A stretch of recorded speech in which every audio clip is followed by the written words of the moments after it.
Again, good morning to you all, and thank you for having me. And hope it's not too wet where you are. It seems that August has been a bit of a washout. Before we get into this, I just want to go over what the objectives are. I'd like to hopefully provide you all with something that you can perhaps learn and take away with you. And there's a couple of handouts that I'll provide to you by email later on. Much of this webinar is around a blog that I wrote, which was called "How Many Tweets Make a Sale," and it was really to get a better understanding of how content can drive good engagement. And I'll unashamedly say that we're an email marketing agency. We provide outsourced email marketing to our clients, but it's also, and I think what struck me was how we perform, what the ROI is on a number of the marketing channels that we get involved with on a day-to-day basis. So I'd also just like to talk a little bit about marketing and more specifically about content as a kind of back to basics. And then around social media and often where things go wrong. I'd like to talk to you about the metrics, why we love email marketing, which perhaps isn't a surprise since it's what we do, it's our day job if you like. Email marketing and social media, how that kind of works hand in hand. And then also why we do email marketing a little bit differently. So the first thing I just wanted to pick up on was this this blog that I did, which I posted on LinkedIn. Again, I can send you a link to that, of how many tweets make a sale. And for those of you, and I don't know how many of you are involved in AdWords on Google, but there are some pretty startling metrics about how many times you need to be in front of a customer or a client or somebody that can potentially buy from you before they're actually going to engage. So this is a classic search page. The search term here was invoice scanning. So for those of you that don't know, I'm just going to very briefly pick up on this. So Google AdWords is broadly into two areas, which is paid search and then search generated by SEO or natural search. So the first three, so excuse me for those that already know this, the first three on the left-hand side, and it never is more than three, are paid for, and all of the ads on the right-hand side are paid for too. That means that when you click on that, you go to a page that's determined by the advertiser, by the company who you're clicking on, to a page on their website or to some other digital asset, and then Google pick up some money for doing that, for providing that service. So how many times do you need? Now, there's a kind of similarity here between how many times do we need to tweet to people, how much visibility do we need in the social media space so that we're generating some sales. And there are some pretty startling statistics, and I just wanted to share these with you. So, sorry, when you search on a term, you deliver advertisements or ads, or what are called in the trade impressions. So every time you search for something, you create a set of these impressions. So how many of these do you need before somebody's going to engage? So every time you make a search, you're presented with some ads, and typically between 0.5% and 2% will click and visit your website. Now, only 2% of those are actually going to engage with your business and perhaps get in touch. And then perhaps only 1 in 7 will actually buy from you. So if, for example, you wanted to win 5 new bits of business, you may need to be in front of people 857,000 times. And I guess the point here is that if you've got a few followers on Twitter and you send out the odd tweet or use other social media platforms where you have a similar level of engagement, the chances of you actually picking up any business is probably about nil. And it's true also with email marketing that we need to be in front of a lot of people. So whatever, now just the caveat here, of course, is that these are generalizations. So for example, if you're the difference between a consultative service, a firm of solicitors or anybody offering a consultative service, or is very different from somebody buying a trampoline or buying something from Amazon or searching for a particular product. So this is a kind of rule of thumb, but it is just worth remembering that where you have 200-300 followers on Twitter, the chances of anybody seeing what you're putting out there is pretty much nil, or very, very low. And then, of course, absolutely crucial to that is the whole thing around content. And is what you're putting out to people, in any of your marketing channels, is it actually compelling and interesting? Now, for those of you that have seen any other webinars of mine, the most important thing here, of course, is content and what you are talking to people about. And this is where I'd like to try to help and provide you with some tools that might make that a little bit easier, or at least make you think. So I've been in advertising and marketing and worked in agencies for many, many years, and one of the most important and old-fashioned little acronyms here is the AIDA acronym, that anything that you talk to your clients about or your prospects, absolutely anything, has to attract their attention. It has to be interesting. It has to create some desire, and it has to create some action. Now, the best example of this is what I call a fleeting medium. And for example, online, social media, email marketing is a fleeting medium. It has to work pretty damn immediately. If it doesn't, you're lost.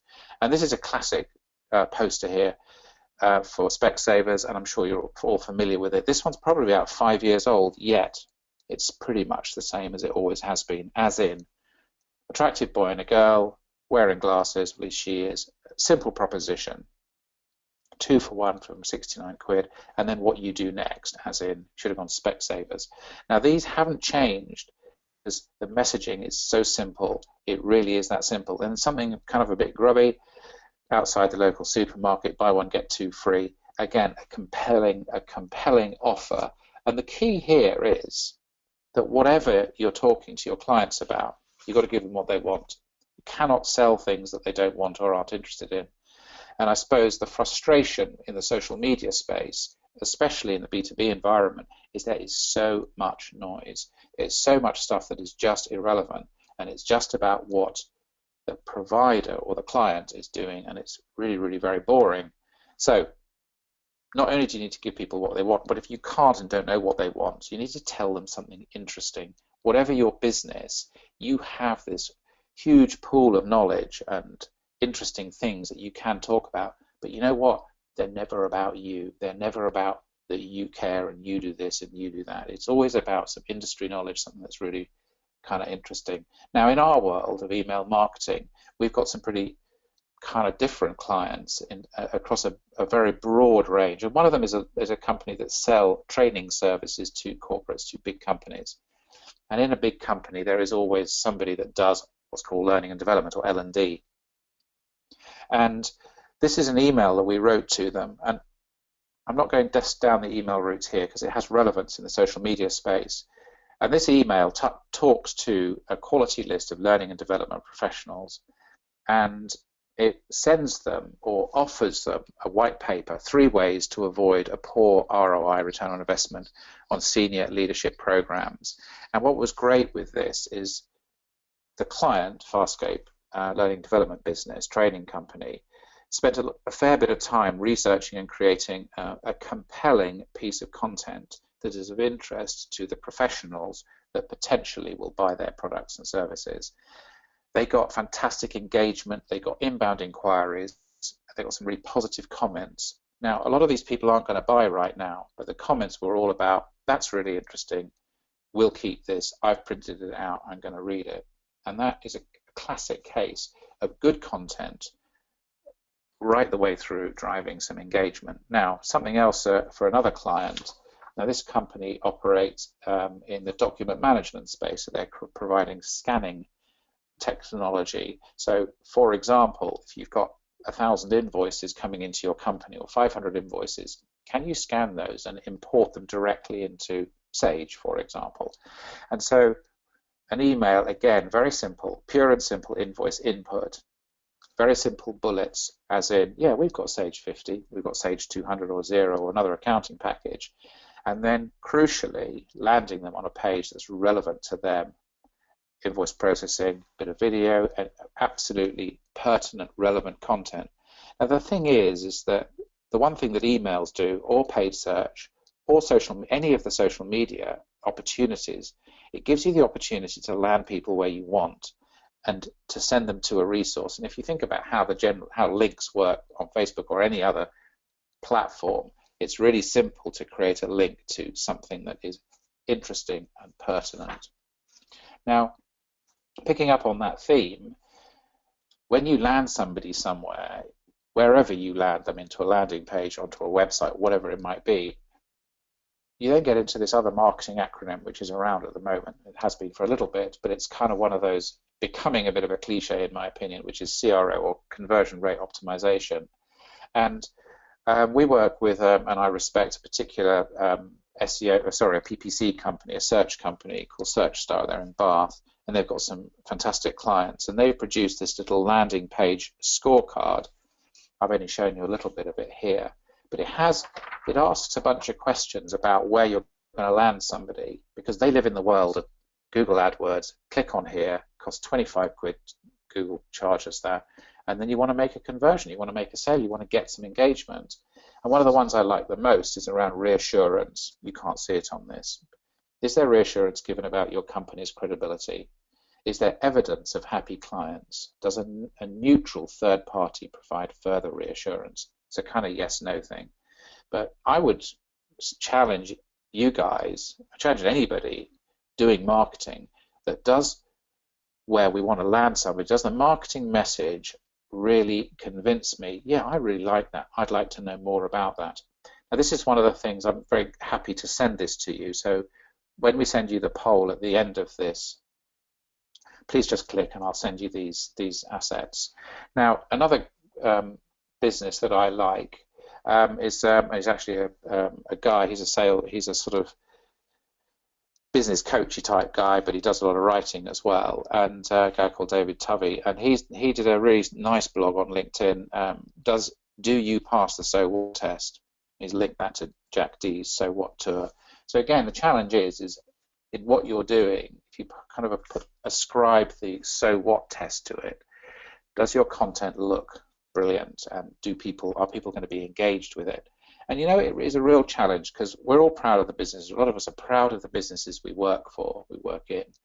And it is so easy to slip down that avenue of we're client focused, we care about our clients, we'll deliver on time and on budget. And we've all seen these on umpteen websites, and we've all seen these on a whole raft of marketing communications. And it is, you know, bottom line here is, if I buy a service from somebody, I guess I expect them to deliver on time and on budget, and I expect them to care for me, and I expect them to be focused on my business. So rather than talk about yourselves, the we'll get rid of all that, talk about things that are important to people and give them the information that they need and the reassurance they need so that they're going to engage with you, because that's kind of what we want to achieve here.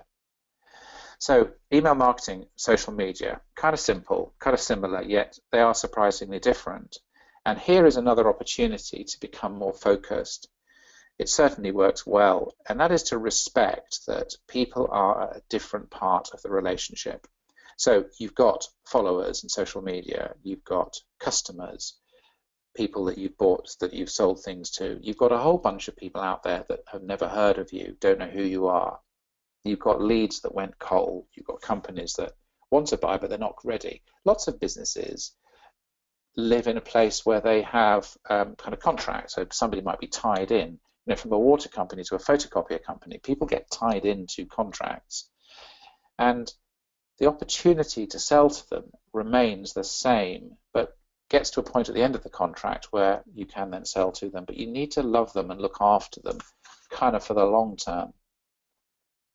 And it's really important to understand that people are at different parts of that sales process, and you need to keep engaged with them and not be disheartened that somebody, you put some promotional material out there in whatever shape or form, and the reality is they don't want to buy from you straight away. Well, that's just life, isn't it? And they may not be ready to, but if you continue to love them and you look after the pipeline of all of those people and give them relevant information all the time, when they're ready, they're going to go, I really like the way that company promotes to me.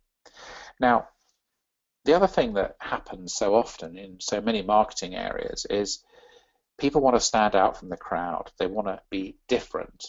And different is okay, but different also has to maintain that element of reassurance. Now, if you're running an exhibition stand, yeah, you do want to stand out. You want to look absolutely bloody amazing. And that's important so that people come to you and think, wow, fantastic stand, you look great. But a lot of the other mediums that we advertise and promote with, a lot of the other marketing channels are disruptive. You send out an email, or you use social media, or you use Twitter, you're actually kind of getting in, you're asking somebody, can I have a bit of your time, please?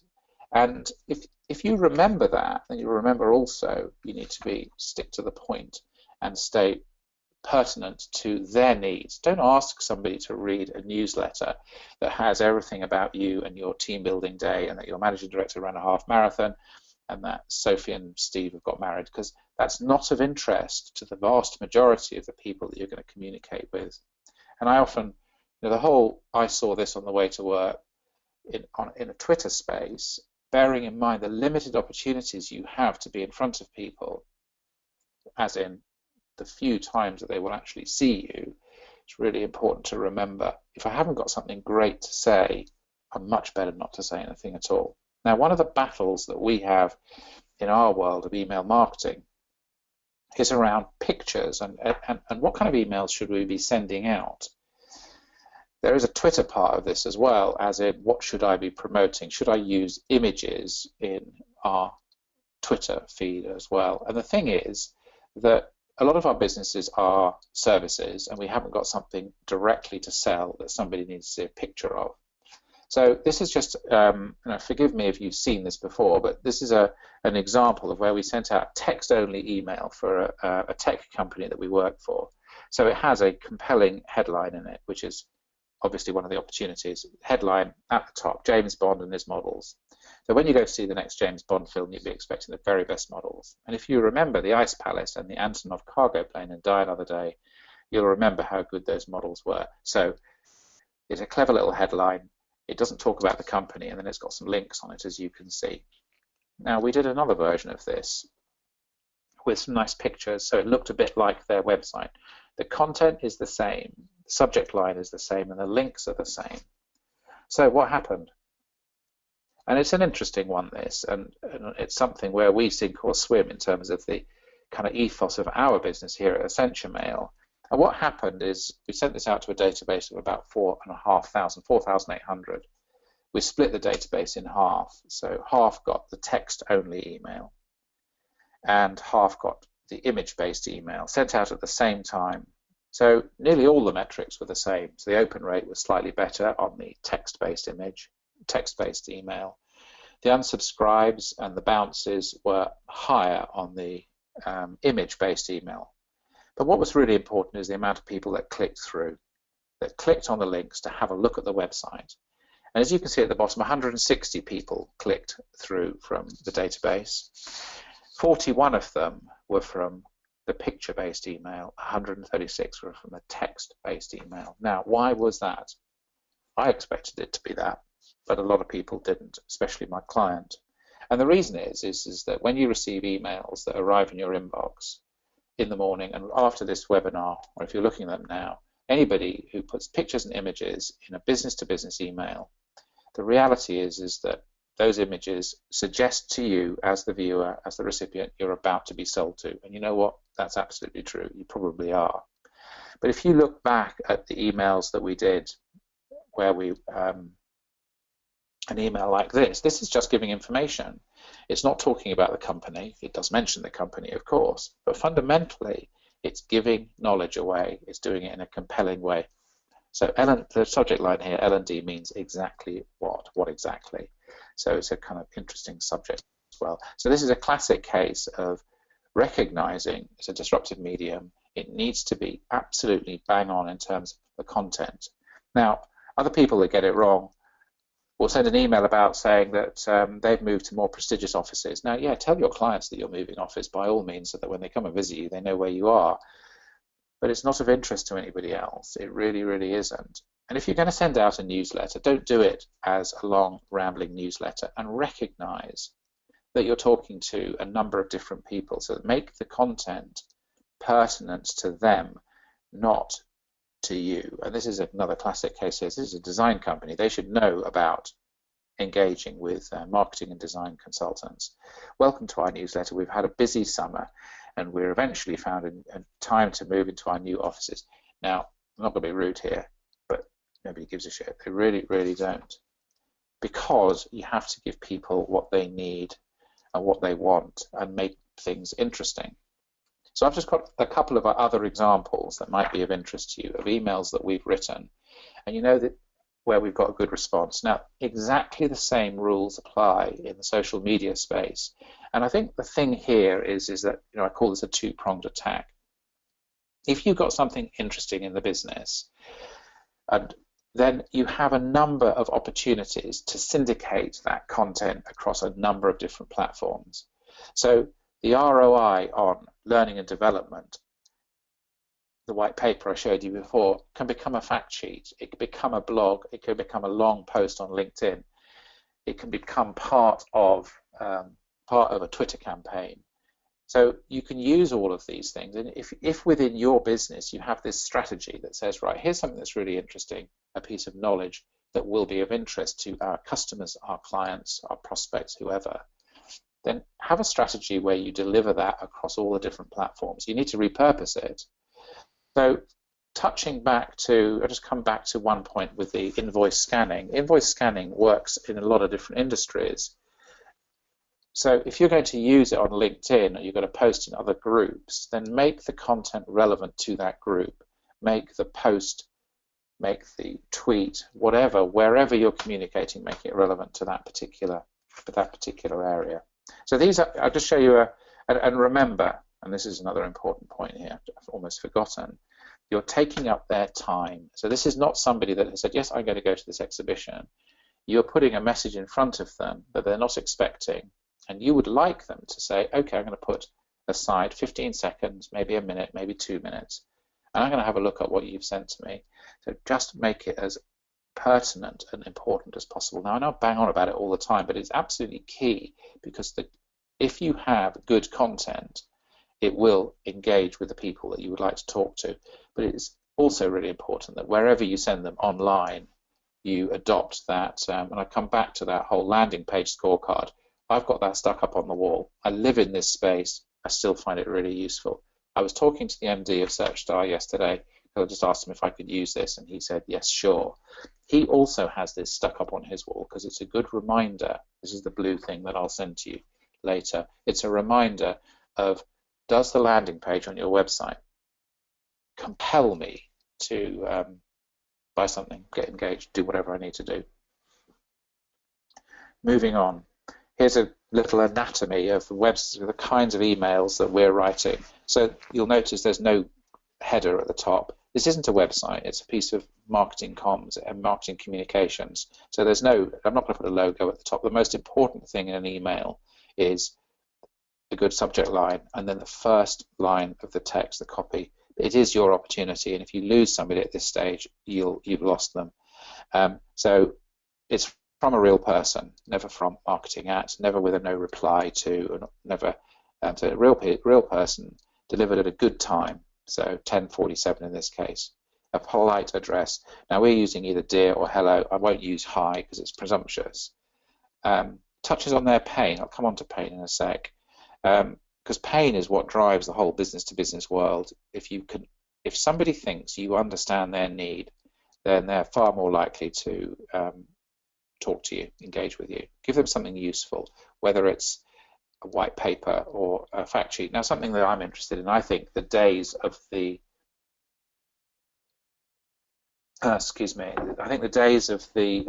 case study are kind of numbered, because a case study is always saying nice things about the company that wrote it.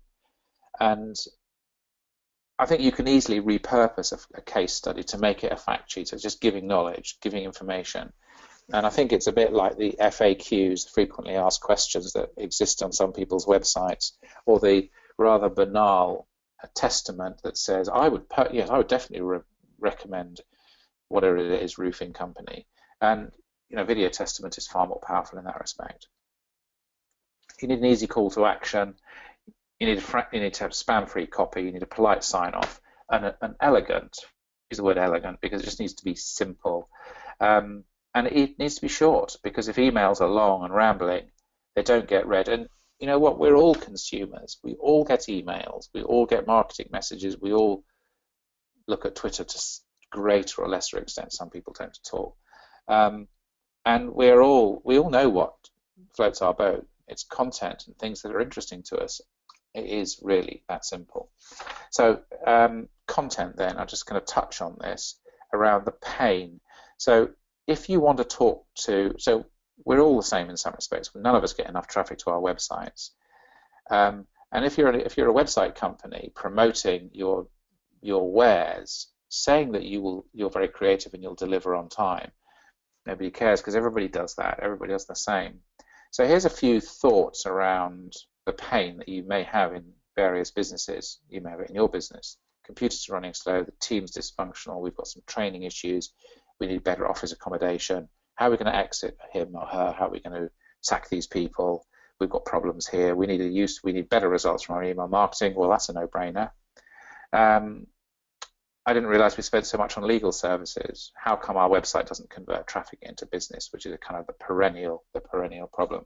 So think about anything that you're pushing out to in terms of promotional material and think, does this really touch on the pain? Now, here's our website.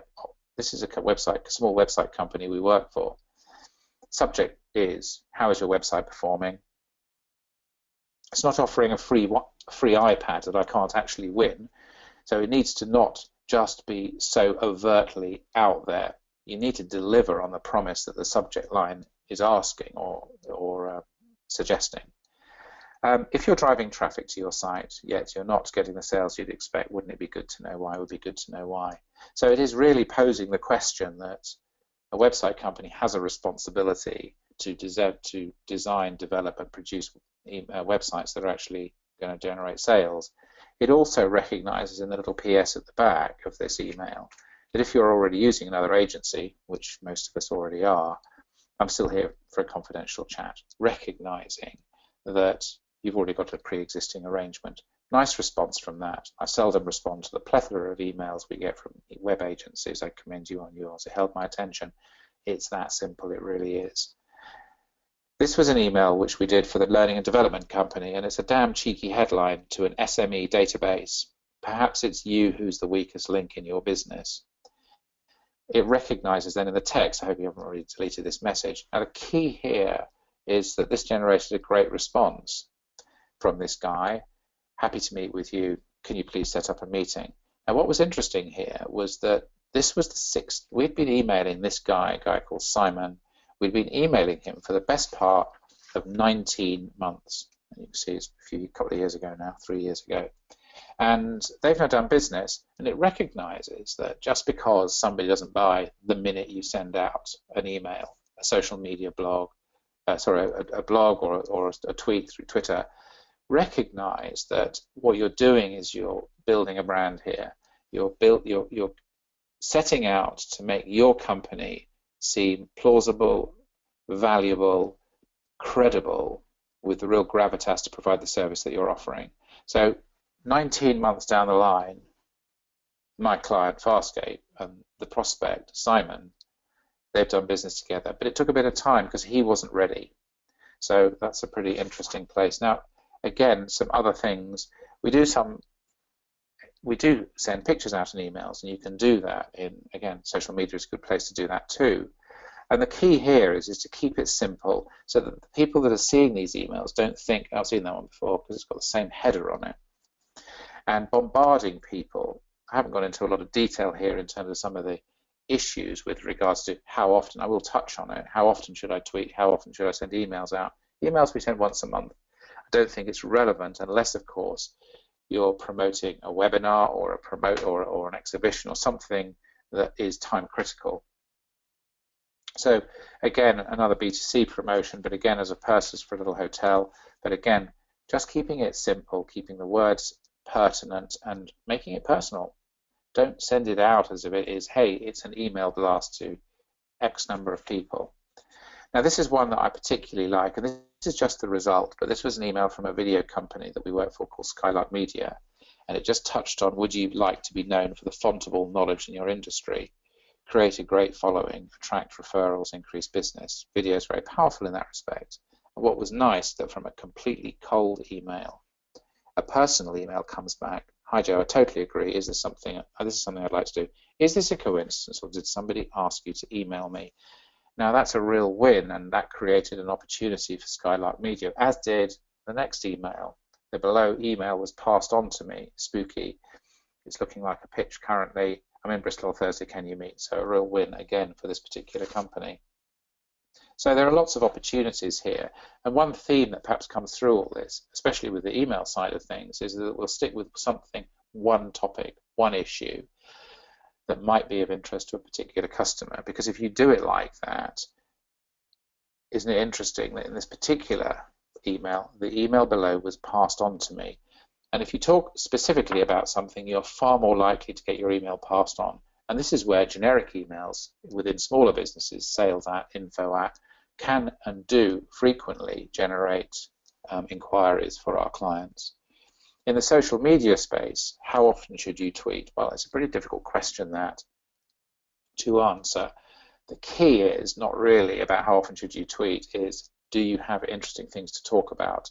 And then, yeah, send tweets out on a regular basis. And it has to be more than once a month, once a week. It has to be done regularly, because if you go right back to the beginning of the webinar, the numbers are pretty scary. And I sort of know myself, yeah, I do Twitter, as in I don't follow very many people. And I don't particularly I don't like at all, in fact, the idea that if I follow somebody, they follow me. So from a targeting perspective, the people that are following me, it's only because I'm following them, which doesn't make a lot of sense. So, you know, the numbers have to be pretty massive in terms of, especially around the business-to-business space, and that I think is the real key here. So, a little bit about delivery, which is relevant in the email marketing space. Pictures, well, I've talked a lot about pictures, and occasionally, yeah, we will use pictures, we will send people to videos, but we'll never embed anything. If you want to send out a white paper, this is a classic case with the white paper we sent out for Farscape, is we did it on an autoresponder. So when somebody clicks, we know who they are. We can then send another email saying, "Hi Simon, please find and close the white paper you've asked about." If you want to send people to video, that's absolutely fine too, but never embed. Never make sure your emails are tiny, tiny, tiny. The smaller they are, the easier they are to deliver. The less content there are, the less complex footers, the better you'll stand a chance of getting things through people's firewalls. The bigger companies, and there was an interesting example with the email we sent out for the tech company, where we sent it out to people in JCB. JCB have a great firewall, and they don't want to let stuff through, so getting anything with pictures in it is very difficult. So make sure that you're emailing good data. That the best data is data you've collected yourself, that you've created yourself, as in people that you know, people that you've engaged with. You need to do the hard work. Yeah, sure, buy data, but buy it from a good data provider, because ultimately it will screw your reputation in terms of your sending platform. And yeah, it's a service we provide. You also can't import data into the MailChimps and the other email service providers. Big numbers, where possible, don't go to big numbers. Don't buy cheap and nasty data, because it will just get you into problems. I mentioned IPs here, and again, it gets into the sort of technical side of things, but IPs are the internet protocols, as in the addresses from which the sending platform. And again, it's something that if you're sending out very big numbers, you need to look after and nurture the IPs. But again, perhaps you want to talk to me separately about that. I just want to touch on the whole opted-in thing and any questions you might have with regards to email marketing. The bottom line is, in a business context, you can send a business offer to any business address, an individual within a business with that email, with that URL. You can't send them to individuals, and this is where the whole thing gets difficult with regards to business to consumer. They have to be genuinely opted in to accept those emails. So anybody selling you a list, excuse me, that is opted in, a million email addresses, 2 million email, business to business, double opted in, well, firstly, it's just not true. They're not opted in to receive emails from you, whatever they say. And I just touch on this is an email I got a couple of years ago now, where they're offering the world 1.8 business-to-business emails. They are triple opted in. I'm not sure what that means. For £695, and 16.75 million B2C emails, triple opted in. It's just not true. This company doesn't exist anymore. And when I look up about some of these businesses, they've only registered a couple of weeks before they send out these emails. They try and screw some money out of some unsuspecting people. The data's rubbish. It breaks all the rules. If you are ever in any doubt, I'd be very happy just to have an email from you, and I'm very happy to just give you that advice about whether I think it's something that might be useful. So the last thing on here is around email data integrity, because it is coupled with content, good landing pages. It's just part of doing things in the right way. So a few points to remember. Content is king. And if you don't know that from my ramblings, then you're no friend of mine. It's so important. Good copy is difficult to write, and you may be better to outsource it to someone that is good at doing that. Good email data is more than 10 times better than bad. The people that know you, like you, feel warm to you are the most valuable. They are the people that will buy from you the next time. Email service providers, MailChimp and so on, are just tools. They don't mean that you can do email marketing effectively just because you can press send and set up an email campaign. It's a bit like Photoshop. Photoshop, brilliant retouching package, which I'm sure you all know. Just because you've got Photoshop doesn't make you good at Photoshop, and it's a difficult program to use. Remember, you're asking for your recipient's time. So make whatever you're sending to them as simple as possible and make it absolutely relevant to them, which then picks up on don't be lazy. One size does not fit all. A newsletter is all about you. It isn't about their needs. There's no such good thing as cheap email data, as good email data. And a real lesson here. And it's the perennial conversation I have with clients day in, day out. We've been offered this data. What do you think? So if you're in doubt, I'll be happy to answer your questions for you, no problem. Look at your content and apply the so what test. Read the article that David Tovey has written. It's worth a read. It's not revolutionary, but it's a good idea to have a little think about that. Plan your campaigns and don't get derailed by your colleagues. What I mean by that is if you syndicate your content, repurpose it for all the different places that you can deliver that content, then it makes it much more worth it, because you may put a post on LinkedIn, you may get 100, 200 people who looked at it, a few people who provide the comments. There's so many other places you can use that nugget of information if you repurpose it, and you can tweet it, and you can link from the tweet, from Twitter, you can link it into other areas. You can link it to a LinkedIn blog, or you can link it to parts of your website or whatever. And then right at the back of this, have a great website with lots of relevant landing pages.